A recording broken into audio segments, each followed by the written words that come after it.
has landed herself a new, very high-profile position, and I've been wondering when this was going to happen. I knew at some point, somewhere, with some miscellaneous media outlet, Caitlin Clark would get a gig, and now we know where that gig's going to be, when that gig's going to be. And Caitlin Clark just landed a role nobody saw coming. Not with ESPN or Turner, but with NBC Sports on its flagship basketball program. The timing of the announcement is revealing, highlighting where the real power in women's basketball currently lies. As the WNBA Players Union threatens to sit out the 2026 season amid ongoing CBA negotiations, the league's biggest star has secured a deal that carries her straight through the offseason, ensuring her brand momentum continues without interruption. You know, I don't know how much. There's no CBA right now. And this, of course, would run through, let's see, what? At least May, in theory. I don't know. We don't have any dates that stretch that far yet. I still think they're going to get this. February 1st marks Caitlin Clark's debut as an NBC analyst, coming just before the Lakers and Knicks tip-off at Madison Square Garden. She returns to the desk again on March 9th for Thunder versus Knicks, two of the most high-profile NBA matchups possible. NBC is placing a WNBA player with no prior TV analysis experience alongside Hall of Famers, and that isn't a trial run. It's a clear statement about her drawing power and star status. There is a new CBA agreed upon. Before then, again, I've told you guys, I've got the over-under on February 15th. I just have a feeling. That's just my gut feeling that when push comes to shove, again, I believe a lot of players. Here's what makes the situation so fascinating. The WNBA's collective bargaining agreement expires in October 2025, and players are already discussing the possibility of sitting out if their demands aren't met. Meanwhile, Caitlin Clark has locked an income that extends through May 2026, regardless of whether the WNBA season happens. She has USA basketball commitments in March for World Cup qualifiers, an NBC analyst role that runs through the spring, and a growing level of leverage that exists entirely outside whatever the Players Union ultimately decides. It's on the line. We want to sign the deal. But that long wait doesn't mean Caitlin Clark has been away from the game. In fact, she notably suited up for USA basketball training camp in December, has expressed her dedication for participating in all-team USA events with FIBA World Cup looming in September and qualifiers taking place in March. So she has and will get the needed reps before finally taking the floor again with the Fever. In the meantime, she will be keeping... NBC didn't bring Caitlin Clark on just to break down basketball. They hired her because she moves the needle. Sunday Night Football is the network's crown jewel, with Football Night in America serving as the pre-game show that sets the stage. And now NBC is launching Basketball Night in America using that same proven format. Clark will join Maria Taylor, Carmelo Anthony, Vince Carter, Tracy McGrady, and Reggie Miller on the panel. A lineup that isn't about padding the roster, but about placing her alongside legends because they believe she belongs there. Wow. So this would be akin to, they have Sunday Night Football, and it starts with a pregame show called Football Night in America. I didn't know they were creating Basketball Night in America, but here... Think about what NBC is really buying with this move.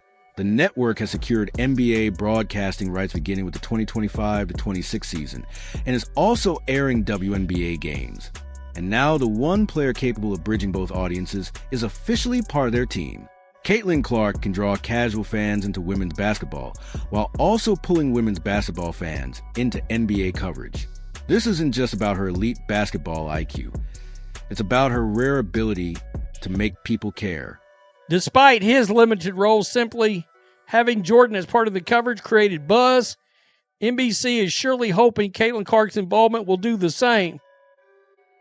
Of course, Caitlin Clark is expected to offer unique insights in assuming the analyst role for the first time, and her basketball IQ cannot be questioned. So the transition will be a seamless one for the Indiana Fever's star point guard.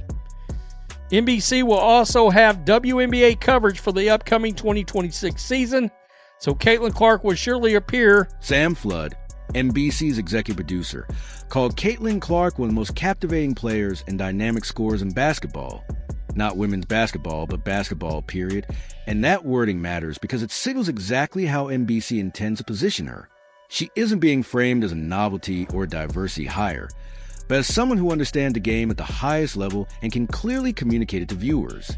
Where things get more complicated is the timing.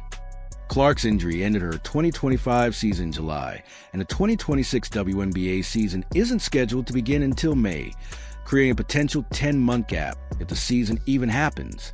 During that stretch, she remains visible, relevant, and well-paid through endorsements, USA basketball commitments, and now this NBC deal, while many other WNBA players continue to face limited off-season income opportunities. Over here, this is the official from NBC Sports, the press release, and it basically does say the same thing. However, Caitlin Clark is going to join the studio team of Maria Taylor. She also hosts Football Night in America with Chris Sims and Mike Florio, Rodney Harrison, Tony Dungy, and Jason Garrett. Carmelo Anthony, Vince Carter, and Tracy McGrady for pregame. The upcoming CBA negotiations are expected to be brutal, with players pushing for higher salaries, improved travel conditions, expanded rosters, and a larger share of league revenue. Owners, meanwhile, are likely to point to attendance and television ratings and argue that much of the recent growth is driven by a small group of stars, with Caitlin Clark serving as Exhibit A. In one season, the Indiana Fever went from an afterthought to must-see television because of her and NBC, ESPN, and every team owner in the league understands that reality. So when NBC places her on its flagship basketball show before she has ever worked as a professional analyst, it's a calculated bet, one that her name recognition and fan loyalty will translate beyond the court, that fans who watch her play will tune in to hear her speak, and that her presence add a level of legitimacy to their basketball coverage that advertisers value. That's very interesting. By the way, you can watch these online at Peacock, on the Peacock app, which is NBC's official app out there, and I've got it because, well, there's some decent stuff on Peacock. There's movies, there's a couple of old series I watch on there, and WWE Saturday Night Main Event is on. Now consider what all of this means for Caitlin Clark's positioning during the CBA negotiations. The WNBA Players Association needs a united front to gain real leverage against ownership. Yet Clark has clearly shown that she has options that don't depend on the WNBA season taking place at all. She can earn through media work, USA basketball commitments, and endorsements, meaning she wouldn't face the same financial pressure as most players if the union chose to hold out. That doesn't suggest she would cross a picket line or undermine the union, but it does mean her incentives are fundamentally different. She has already secured generational wealth through her Nike deal, achieved mainstream visibility that extends beyond the WNBA, and now launched a media career while still in her early 20s. The real question is how aggressively she will be willing to fight for CBA changes that primarily benefit the middle and lower tiers of WNBA rosters when she is already operating in an entirely different economic reality. This is interesting. You notice ESPN did not jump in. You know, I don't see anything from USA Network on here.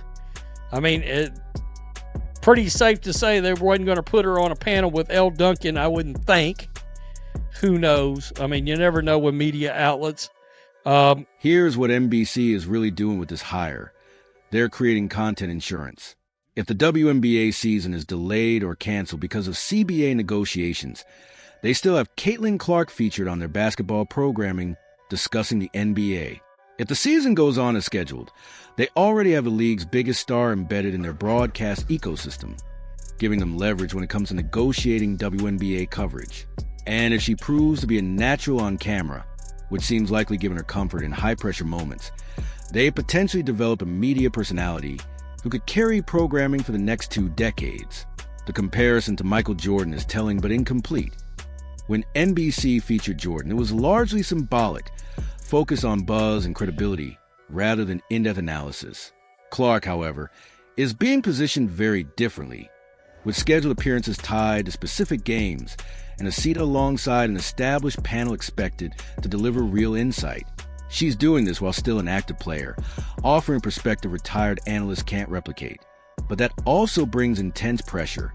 She'll be analyzing NBA stars at the peak of their careers while still building her own, and every comment will be scrutinized. Sharp analysis reinforces the idea that women's basketball players understand a game at an elite level, while anything generic risks feeding tired stereotypes.